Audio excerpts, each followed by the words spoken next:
Tetap melaksanakan pilkada di masa pandemi, apalagi dengan jumlah kasus yang masih terus naik, bisa berdampak pada apatisme masyarakat dalam memilih.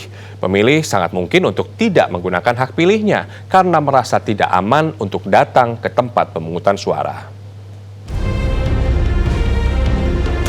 Badan Pengawas Pemilu Bawaslu menyatakan ada 49 daerah penyelenggara Pilkada 2020 yang terindikasi memiliki kerawanan tinggi dalam konteks pandemi COVID-19. 2 diantaranya yakni Kota Depok dan Kabupaten Bandung.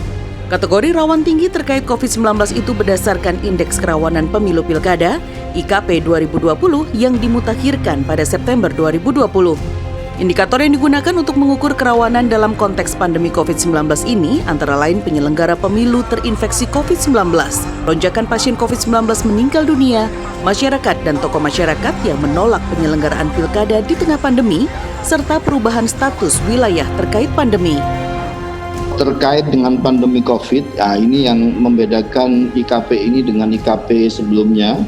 Kontribusi situasi wabah paling terakhir itu kita melihat kerawanan dari sisi dimensi banyaknya korban yang sedang sakit dan seterusnya. Sementara hasil berbagai survei, jika tetap menggelar pilkada di tengah pandemi, ada kecenderungan angka golput akan naik. Pemilih sangat mungkin untuk tidak menggunakan hak pilihnya karena merasa tidak aman untuk datang ke tempat pemungutan suara.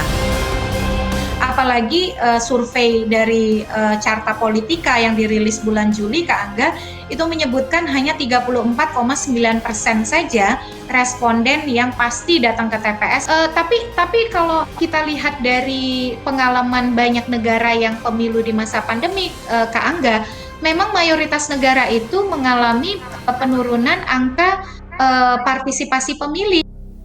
Hasil pertemuan DPR RI, Menteri Dalam Negeri, KPU, Bawaslu, dan DKKP memutuskan pilkada tetap dilangsungkan. Menurut pakar hukum tata negara, sekalipun terjadi kekosongan kepemimpinan karena penundaan hari pemungutan suara, pejabat pengganti yang ditunjuk sesungguhnya tetap bisa mengambil kebijakan besar terkait penggunaan anggaran. Memang akan ada dampaknya pada pengambilan keputusan di tingkat daerah, karena sementara waktu misalnya kalau masa jabatannya sudah habis, menurut Undang-Undang Pemerintahan Daerah maka akan digantikan oleh pelaksana tugas yang akan ditunjuk oleh Kementerian Dalam Negeri. Tapi sesungguhnya kebijakan yang sifatnya besar seperti APBD itu tetap bisa dilaksanakan ya. Pilkada serentak rencananya akan dilangsungkan pada 9 Desember 2020 di 270 daerah Indonesia.